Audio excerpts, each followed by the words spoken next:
Absolutely. It's really a huge, huge pleasure to be with you. And by the way, almost by chance, we decided to do it in a very special day. We didn't know that before, but I think we are living a kind of historic day. You know, sometimes we make history, we write history, and we are not aware of that. And I think we are living in a very special day. But let's start. And I want to thank, first of all, you and Hadassa Hospital for hosting this virtual event. For me, it's always a pleasure to cooperate with you. I know about your activity in the last 12 days and in the last 21 months. As you said, I've been following it. We did some movies about it. I think it was really, really important, the work you're doing, and I think you still will do afterwards. But let me start by I would say, the events happening now in the last hours, and then we'll go back and we'll try to explain. I think I will speak something like 35 minutes, if it's okay for you, and then I'll try to answer to the people questions as much as I can. Is it okay? Yes, perfect. Thank you. Very good. So I would say that the 12-day war is apparently over.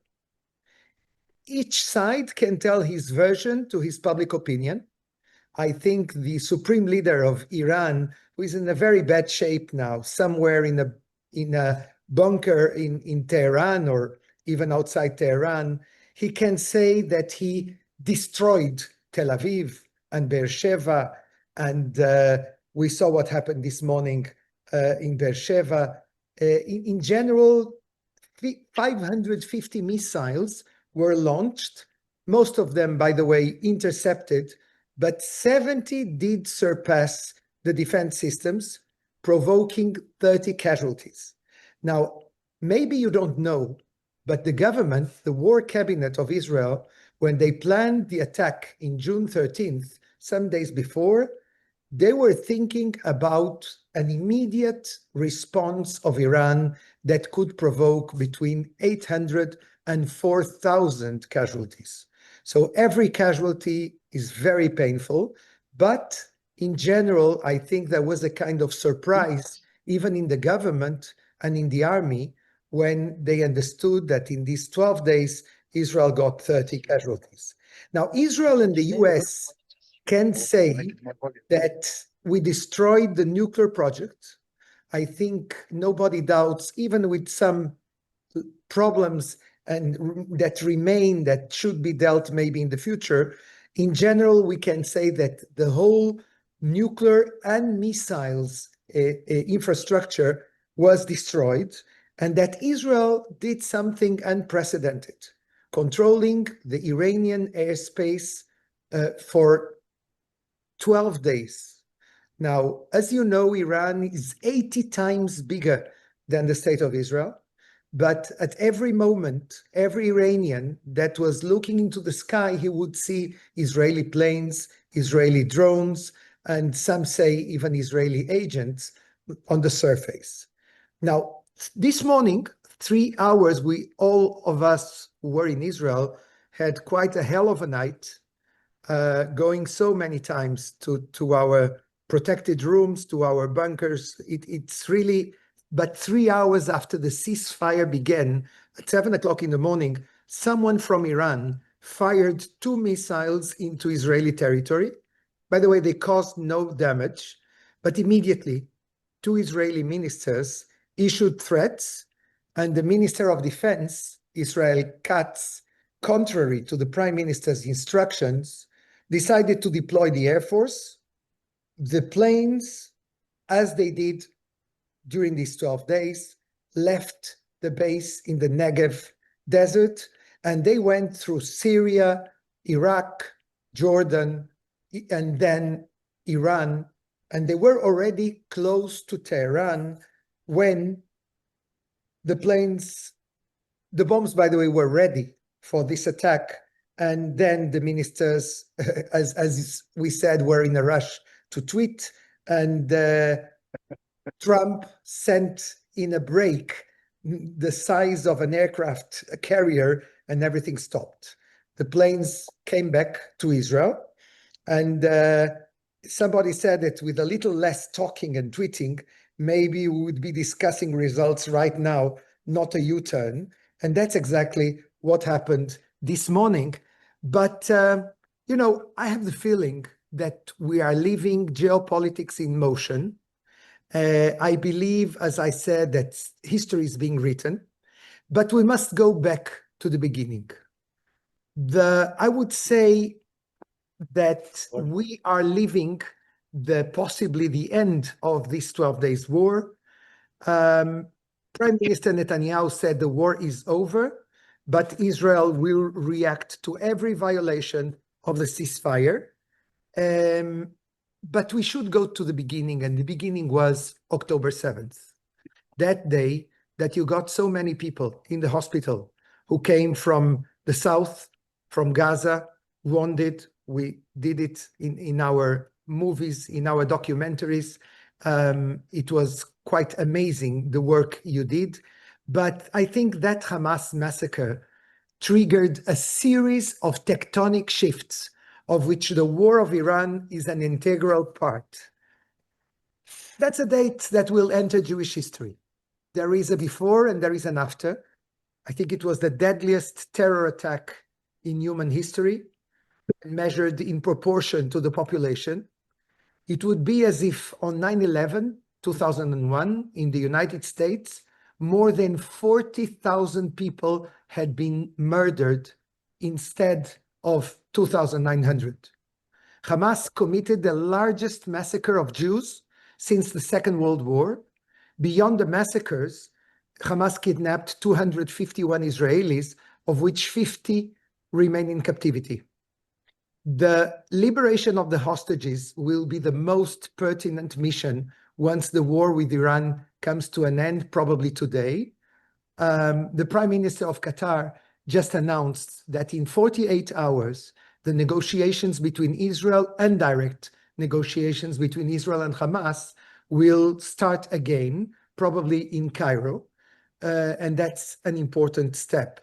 Now Hamas is weakened when they look at their mentor, the ones who were the intellectual and operational responsible for the massacre, when they, in a way, are in bad shape as they are at this moment as we speak. But, this is not just a matter of statistics. Many in the world fail to grasp that the severity of this event was not only about the number of dead and wounded, raped and burned, but also about the strategy behind it and the profound sense of vulnerability it left many Israelis with.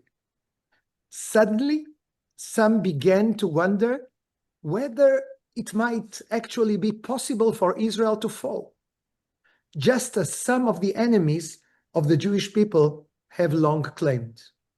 I remember a friend, the CEO of an important high-tech company here in Tel Aviv, telling me in December 2023, 2 months after the massacre, that some of his clients in Europe and Latin America said they didn't want to renew services with Israeli company for another year because they said maybe in a year Israel wouldn't exist.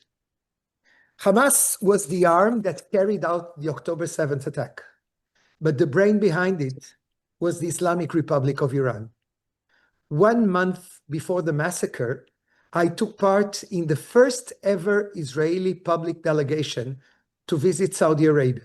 We visited many times before, but it was the first time it was completely public in an official government conference. The delegation was made up of 12 participants and was led by an Israeli female PhD who is an expert in the Middle East.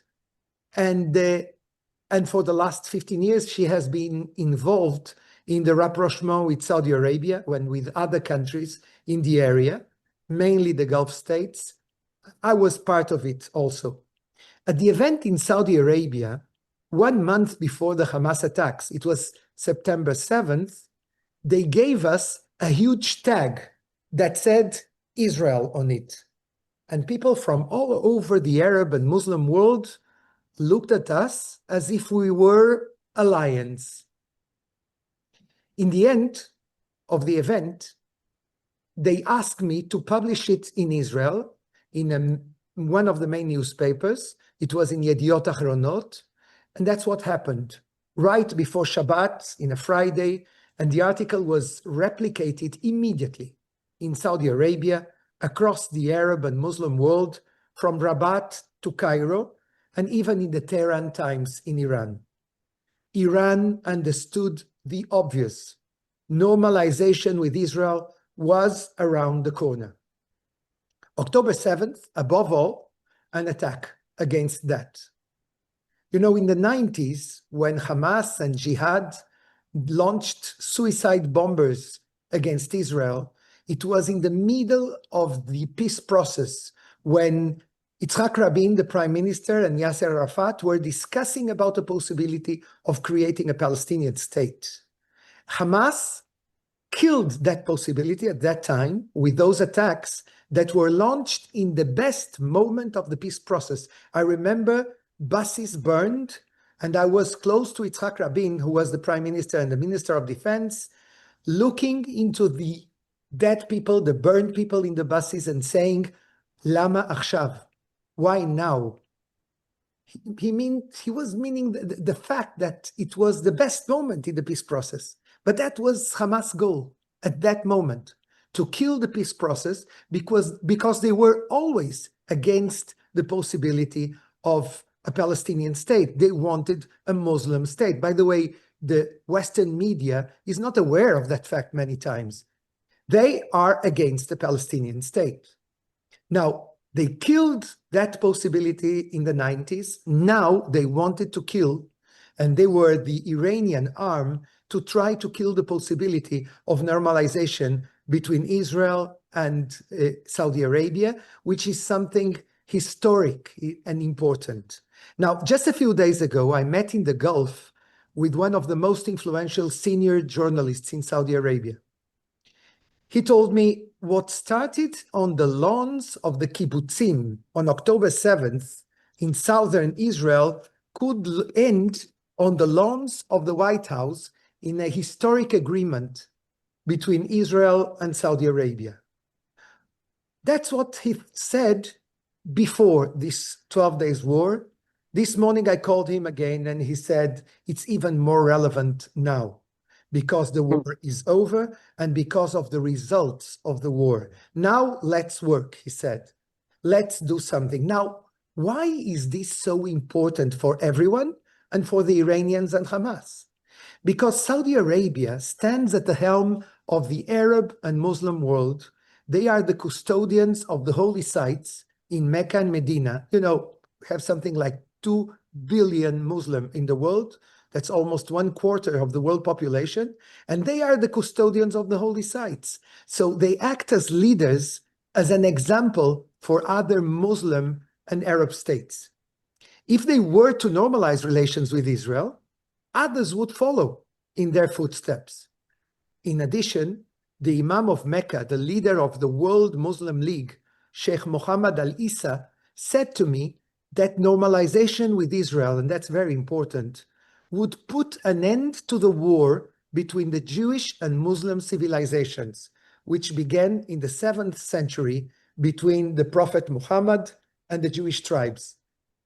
And Enrique, can I interrupt you for a second? Sure.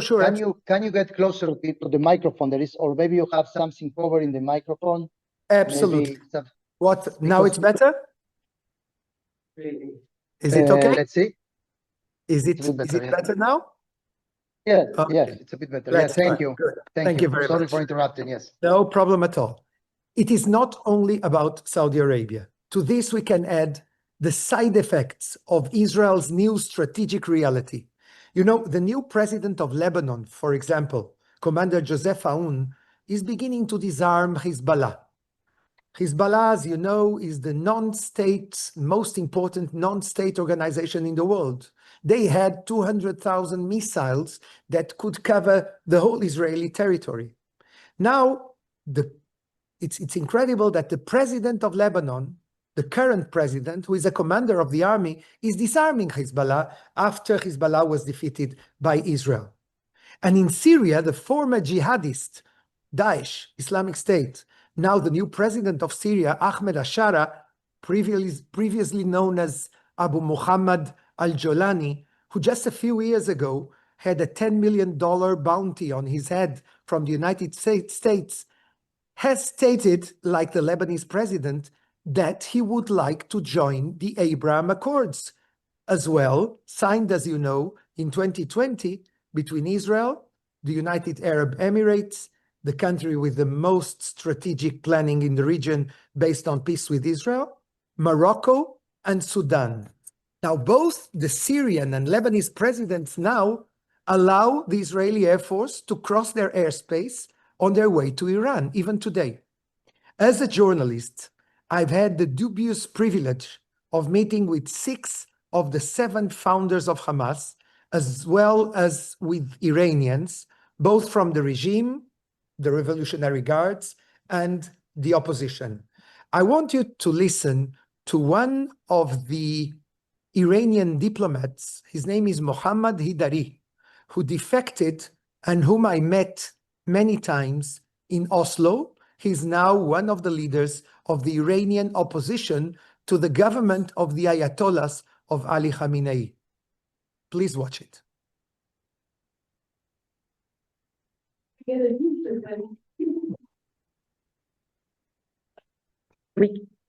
We cannot hear if there is any sound. We can hear. Many times when I was working inside the airport, I saw, for example, the Hezbollah group came to Iran for the find the knowledge and other things, Guard Revolution support them. And after that, they send it back to Lebanon. For at this time, for example, contact with some terrorist group inside of Iraq, inside of Afghanistan. They are contact with Taliban or Al-Qaeda. In abroad, yes, are very near to Al-Qaeda. Venezuela buy uranium from other countries. And after that, from the civil flight, send it to Iran. Well, weapons they are selling. I think inside of things, for example, uranium buy it from the mafia group and send it to Iran.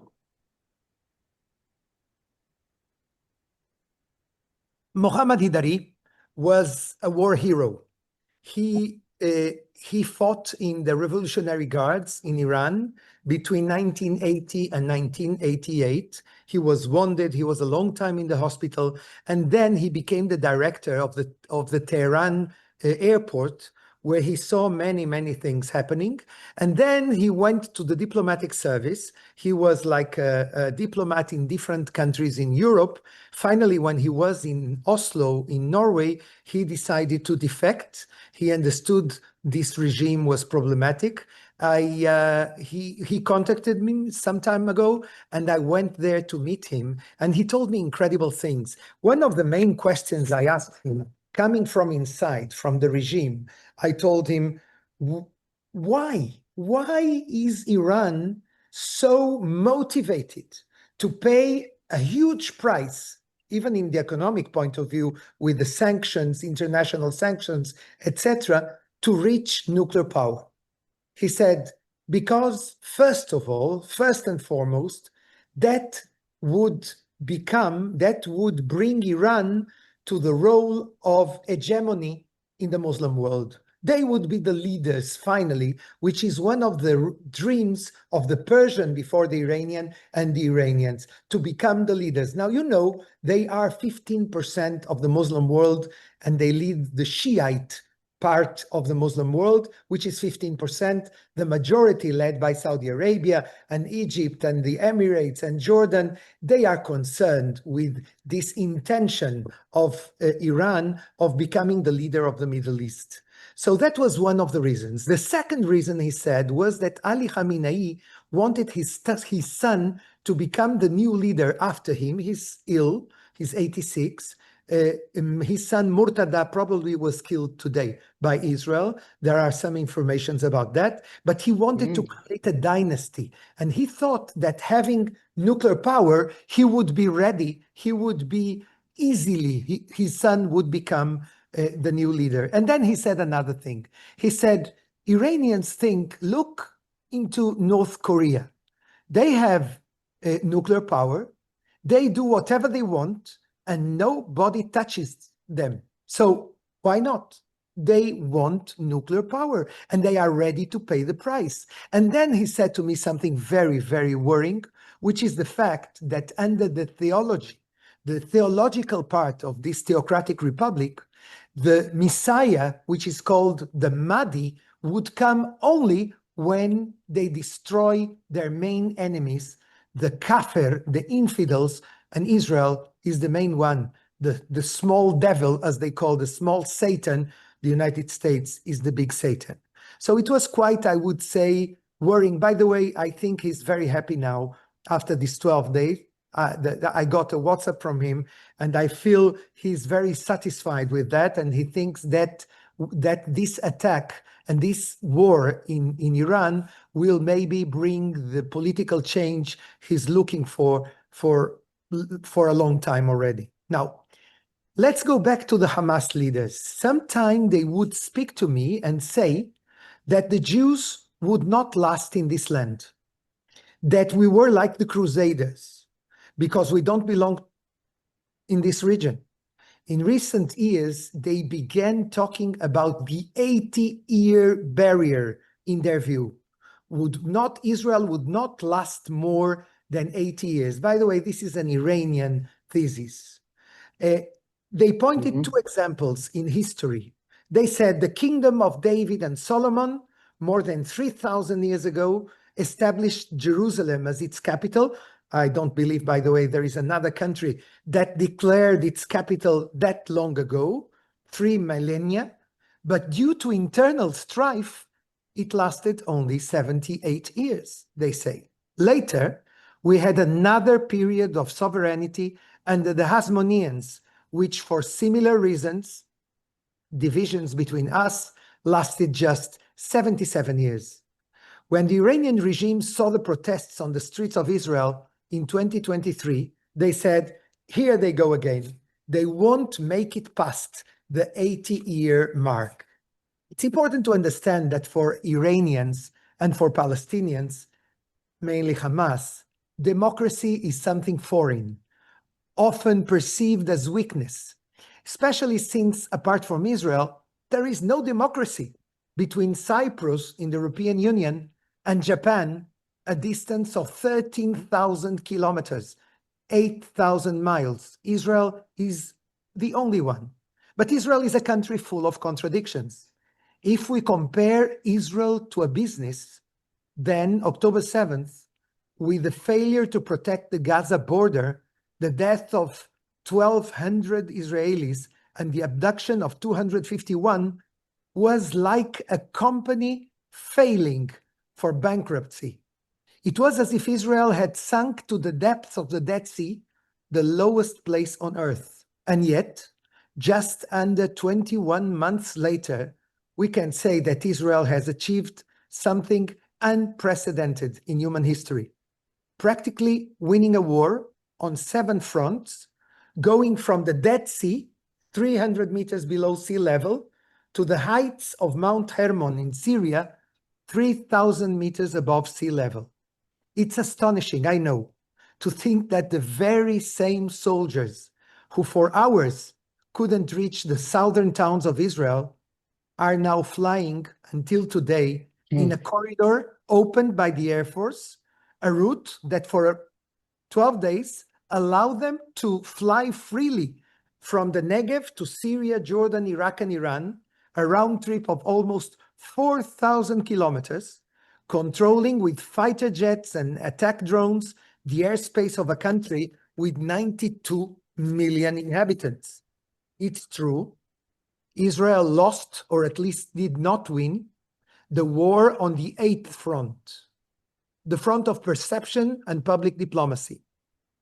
In the first 10 minutes of the war on Friday, June 13th, Israel carried out a military and intelligence operation that, in my opinion, surpasses anything done to date, including the Six-Day War and the Beepers operation against Hezbollah, Lebanon, regardless of the outcome of the tsunami we are now witnessing. In the Six-Day War, Israel lost 10% of its air force.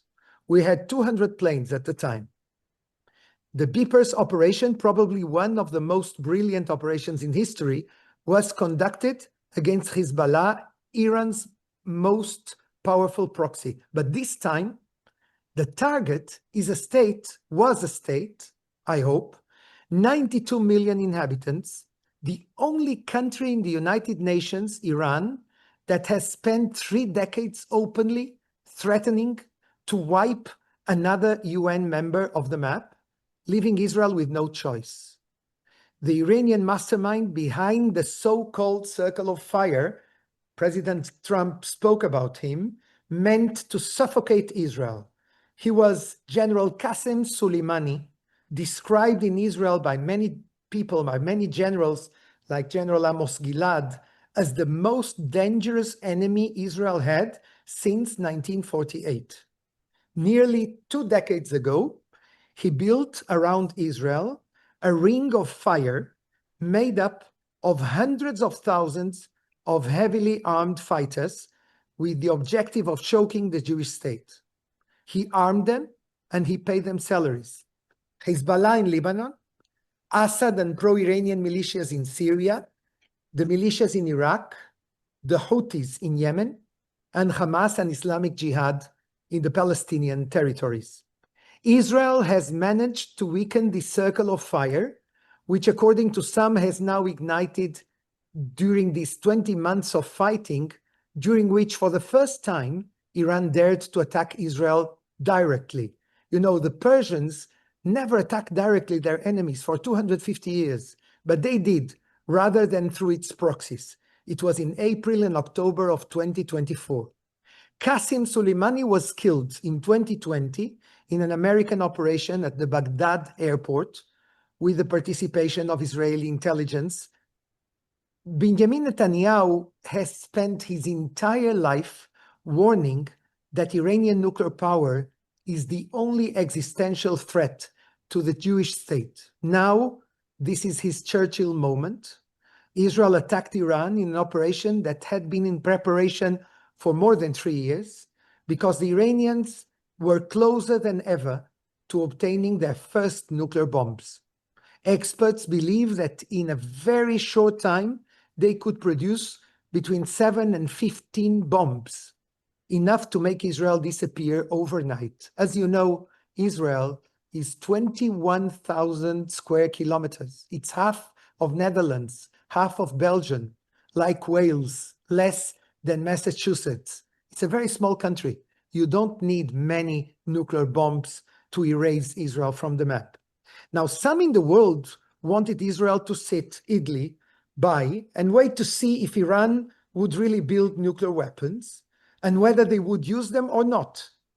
But in Israel, there is a broad consensus across right, center, and left that 80 years after Auschwitz, Israel does not have the luxury of waiting to see what the Iranian supreme leader decides. I remember speaking with Shimon Peres many times about that. You know, he was the Nobel Peace Prize, and he was the architect of the nuclear power in Dimona, as they say. And I asked him many times, Shimon, how come a peaceman like you created something like this? He said, because we don't have a second chance. And we can't allow another Auschwitz some decades after the Second World War. Now, when a regime develops a nuclear program like Iran, enriches uranium to 60%, and openly declares its goal to wipe the little Satan, Israel, off the map, no one in Israel who cares about their children, their grandchildren, or the future can afford to take the gamble. Now, United States joined the attack, as you know, and helped Israel to destroy the uranium enrichment facilities. Natanz, the largest one that Israel attacked many times, I think 75% of it was destroyed by the Israeli Air Force. It's relatively close to the surface. Also Isfahan, which is close to the city of Qom, the holy city for the Shiites. And then Fordo, located also 24 kilometers from Qom. This facility is embedded inside a mountain tens of meters deep, and Israel didn't possess we don't, B-2 bombers, or the mother of all bombs required to destroy it. But the United States did it, and that was President Trump's decision. Trump, who was facing conflicting pressures from his close circle of advisors, has made a decision. There was no doubt, however, that he has given Israel the green light. He sent a genuine US fleet to the region. They say a kind of armada, even though he would prefer to conclude all of this with a new diplomatic deal with Iran. They say he wants the Nobel Peace Prize. In Israel, people never lose their sense of humor.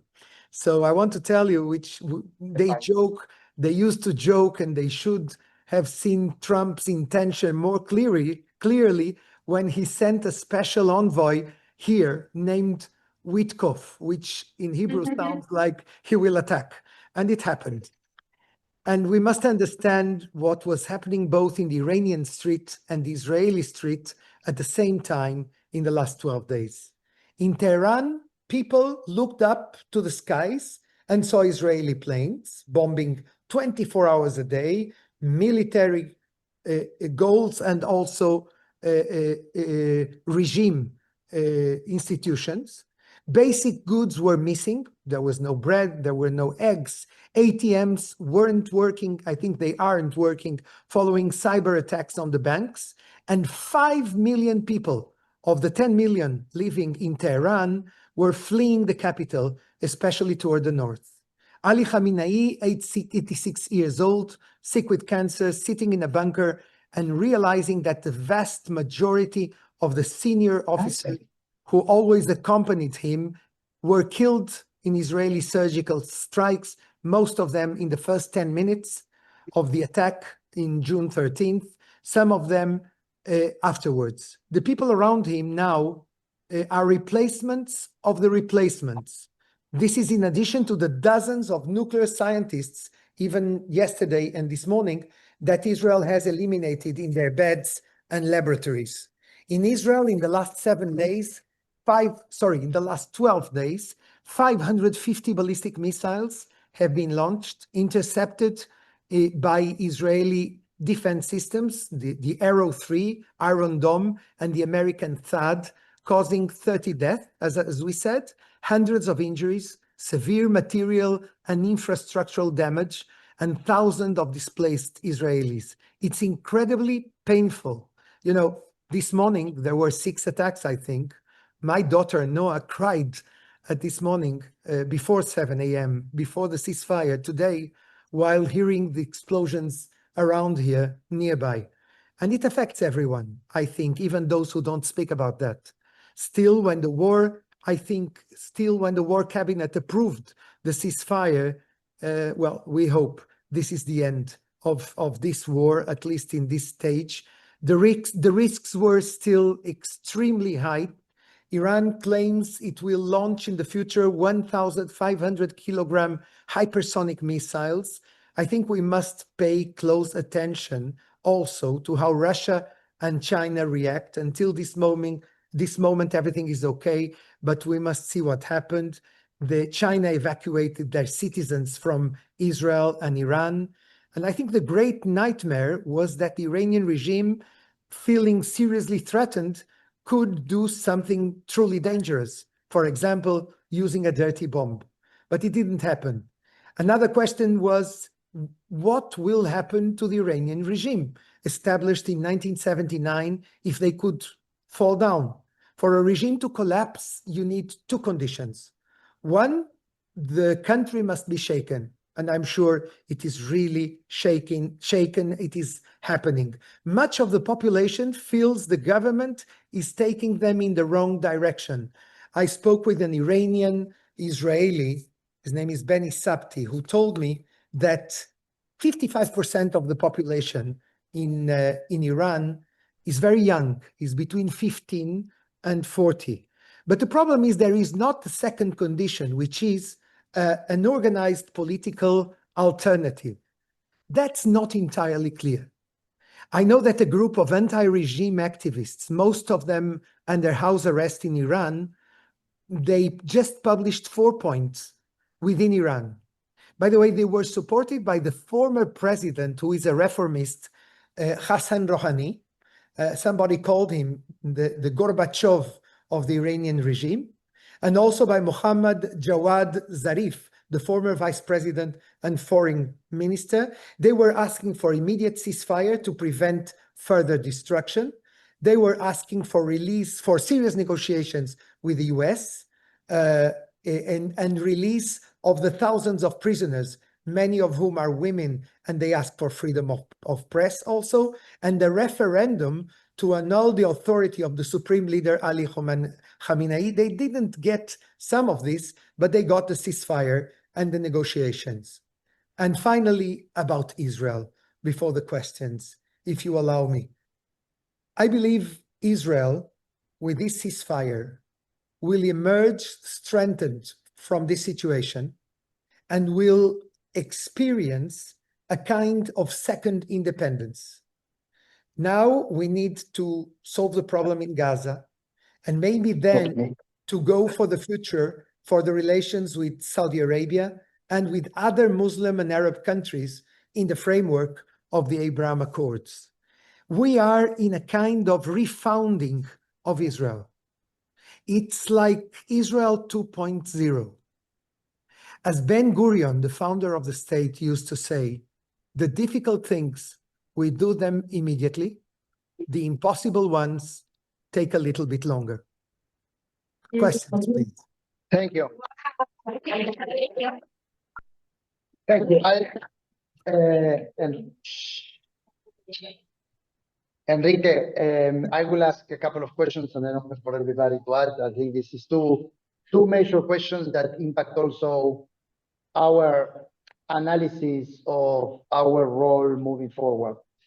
So Right. one has to do with the question of Iran, although weakened and hit, we also know from experience from 20 years of conflict with Hezbollah, active, inactive, that we spoke about cycles. And the last hit of Hezbollah was really terminal for them, which means it's not weakened, but it stopped being threatened for Israel at this point. We know that while Iran is weakened now through the activity on the last 12 days, primarily by Israel and then followed by the latest attack of the Americans to the nuclear sites a few days ago, they still, as far as for as long as the Iranian Islamic regime continues to run the country, they have the most important weapon they have is they have the intention, they have the motive to continue to destroy the state of Israel, as you very well explained. They also have, and I know this is very underplayed in the news and in the analysis in Israel and around the world, but you know this as well as I know this, is that there is a very, very strong military alliance between Iran and Russia. And that means that whatever other agreements that Putin has done with Trump to give up on Iran at this stage, it doesn't mean that will not rearm Iran and help them rebuild the weakened part of their military ability. So my question to you is, what's your assessment in terms of how much time it may take for Israel and Iran to enter into another war? Or if you think that we already, from your perspective, we are already at the point where done what happened, And that leads me to the second question, which I'm sure you'll find a connection to the first, which is there a possibility that in the short term we will see, you addressed this before, but we will see a regime change. And obviously the decision of Israel and America was not to provoke that as part of the immediate military activity there, but let the Iranians handle that themselves or do it with local support, as probably is already within the Iranian society. And if you see that happening, and in the timeline, it's important for us to understand your perspective on the timeline of how all these things may happen in parallel with the very optimistic, and I was happy to hear that. I have kind of a different perspective, but I'm happy to hear that from somebody who is as informed as you are and connected about all the positive things that will happen in Israel and in the relationship in the Middle East, Abraham Accord, Saudi Arabia, etc., etc. But for us, it's important to understand the risk of what will happen, what may happen in the near future or medium-term future in terms of these things. You know something, when my children went to the army, I told them that I'm afraid that their grandchildren would need to go to the army like them. But I said to them that I think with one hand, we'll need to fight to survive in this area of the world, which is a very complicated neighborhood. But we need to create coalitions with the other hand. We need to change the reality with those who are ready to accept us. And here now we have there are many threats, many dangers, including Iran. As long as these people, this regime is there in Tehran, Israel is threatened. The fight will go on. But there is something basic that changed since October 7th. Do you remember that in 2023, in Lebanon, Hezbollah put 2 tents in the no man's land just as a provocation to Israel? And there was a discussion in the government. Should we remove by force those tents? And in the government, they were afraid that would provoke a war with Hezbollah, and Hezbollah had missiles that could hit the Ministry of Defense in Tel Aviv. So they didn't do it at that time. They didn't remove the tents. In October 7th, something basic changed. Israel will react to any little thing, any little event that will happen. If Iranians tomorrow morning start doing something that looks as going back to the nuclear project or going back to the missile infrastructure, I think there will be a reaction from Israel's side.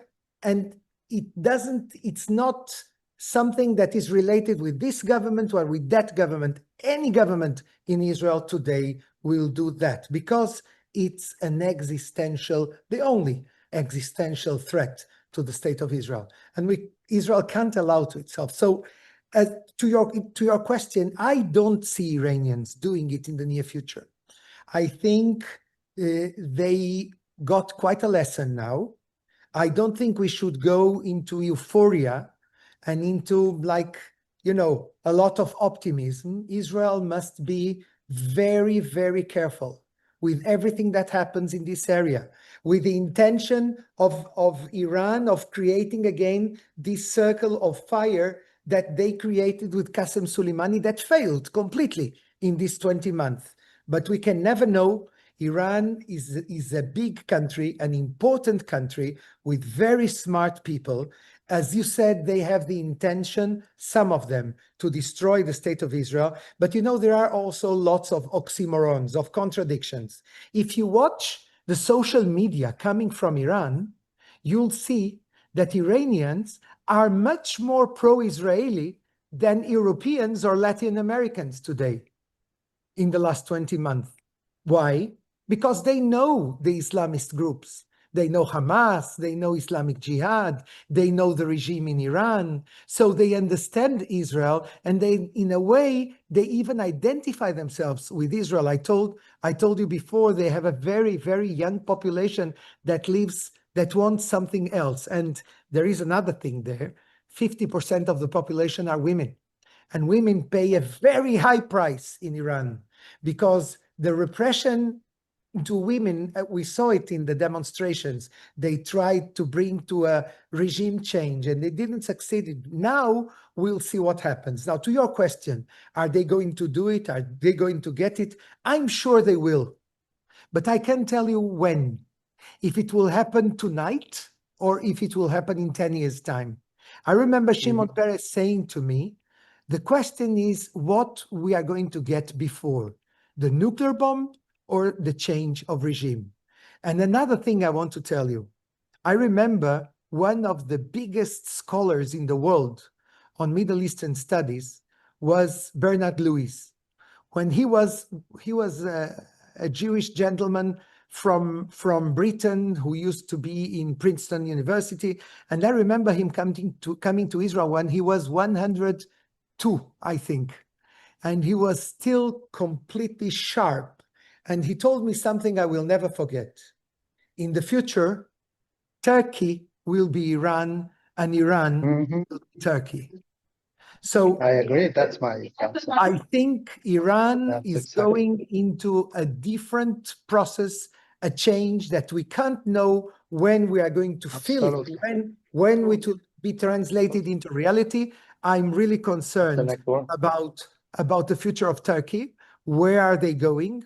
Mainly as long as Erdogan, the Muslim brother, the only Muslim brother in power, will be there. I don't know how long he will be there, but he's a serious problem, a strategic problem in this new Middle East that is becoming a reality. Now, I think I answered to both questions, Yes. and I want to add only one thing.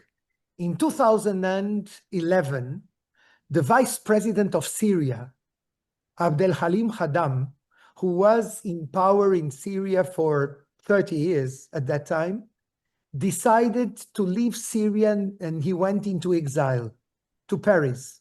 And he invited me for an interview. The interview was in Brussels. And he said to me, Assad, the president, the son of my friend, already killed 2,000 people. By the way, then it became more than 500,000. But at that moment, it was 2,000. I think this is the beginning of the end of Assad.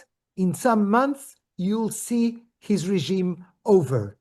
Well, he was right, but it took 14 years. So you can know about timing, but I think the direction is that one, the end of this regime. Thank you, Enrique. Thank you. Another question here. Take the mic, please. Yes, yes. No. I think they already got the answer, right? Yeah. The hammer. Yeah. Thank you for that. That was absolutely fascinating. I enjoyed it immensely. Very informative and interesting. I'd love to hear your take on what you think is going to happen in Gaza. Well, again, it's hard to tell, but I think that Hamas is in a different situation if we compare it to June 12th, the day before the Israeli attack in Iran, because Iran is one of the mentors, maybe together with Qatar, of Hamas. Iran was the one who prepared the Nukba commandos to come to Tehran, and they trained them and they financed them, and they were the mastermind of October 7th. So now I think Hamas at this moment, I can imagine their leaders that are the replacement of the replacement, the same thing like in Iran, they must be in panic in a way at this stage in the tunnels in Gaza, because they must feel alone, abandoned. And I suppose that they can, in a way, don't forget what happened with Hezbollah too. Hezbollah was with them during the first part of the war, but then they were almost destroyed, and they even didn't join Iran. Their mentor, the way their leaders they didn't accept the orders of Ali Khamenei. So they are now alone without Iran, without Hezbollah, and they must decide what to do. They are fighting for their existence. They fight not for their regime. They already accept that the Palestinian Authority will come to Gaza and lead Gaza together politically, together with Arab countries like Saudi Arabia, Egypt, Jordan, etc. But they are fighting to keep their weapons. That's what they are doing at this stage. What I heard in the last hours is that Benjamin Netanyahu accepted to start dealing and negotiating on the Witkoff parameters, and which means two phases. One of them, the first 10, today we have something like 50 Israelis in the tunnels. I think 20 of them are alive, still alive, 30 are dead. And I think that we are going to see in two phases, 10 first of them coming back to Israel. I hope that will be done very fast, because we all are very concerned about their situation, how they are there, what is their situation, if they have food, if they have water, if they have any kind of health needs. And I think it's about time to put it as a priority. And if we need to have a ceasefire in Gaza, so let's do it. It's not the end of all wars. Unfortunately, maybe Hamas or their replacement in the future will have the chance to try and fight against them if we need to do it. So just to sum up, do you think that the replacement to Hamas will be the Palestinian Authority together with Egypt and Jordan? Yes, I think that the Saudis will finance, and I think that the main protagonist in Gaza, nobody knows about that, but they will be the United Arab Emirates. They are financing 40% of the humanitarian aid going inside Gaza. And not only that, the Emir of the United Arab Emirates, with the capital in Abu Dhabi, Mohammed bin Zayed, is one of the smartest people in the Middle East. I can tell you, he was the architect, the real architect of the Abraham Accords. One of his counselors is Mohammed Dahlan, who was one of the Palestinian leaders in the past. He was the head of the preventive security forces in Gaza. He's really related in Gaza. I spoke with Dahlan some months ago by phone. I met Mohammed bin Zayed, the leader. I know he's supporting him. And Dahlan said he would be ready to be the prime minister, let's call it like this, the one in charge of developing a Marshall Plan to rebuild Gaza. He would do it. He would accept to do it. I believe the Emirates will be very, very active. I can tell you only one thing. In one of my conversations in Abu Dhabi with one of the main leaders there, I told him, I know it's a problem for you with your public opinion, the situation in Gaza, the death of a lot of civil people, not Hamas people. He said to me, Henrique, there is a difference between us.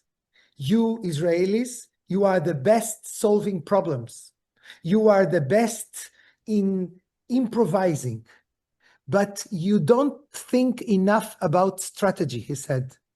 For us, Israel is part of our strategy for the next 50 years. So we knew there would be bumpers along the road, but we are ready to finish it and to go on to the diplomatic path. And we want Israel to be part of our future. So, you must know that some people say here in Israel that the United Arab Emirates is today maybe the second strategic ally Israel has after the United States. Wow.